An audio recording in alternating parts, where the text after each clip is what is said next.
आप भी तो हमसे इतने सख्त लहजे में बात कर रहे थे, बिना सोचे आप कुछ भी बोलते गए। ड्रामा सीरियल कैसी तेरी खुदगर्जी में आप देखेंगे जब बाबा साहब अपनी बीवी को दफन कर कर वापस घर आएंगे तो अपने बेटे दारा से कहेंगे, एक बात कान खोल के सुन लो, जिस तरह मेरी बीवी मेरे को छोड़कर गई है उसी तरह शमशेर भी आज से मेरे लिए मर चुका है।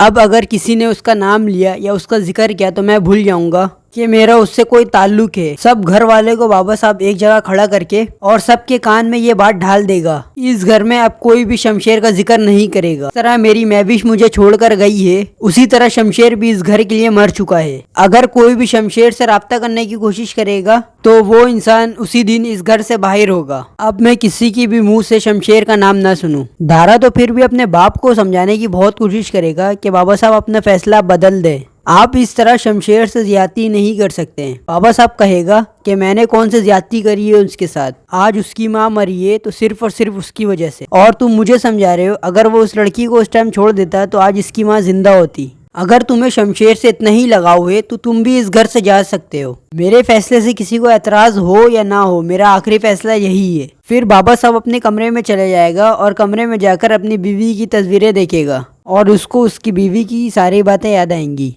कि किस तरह उसकी बीवी सारी बात मानती थी, कभी भी अपने शौहर के फैसले के खिलाफ नहीं गई। लेकिन आने वाले एपिसोड में आप देखेंगे कि बाबा साहब को एक तकलीफ आने वाली है।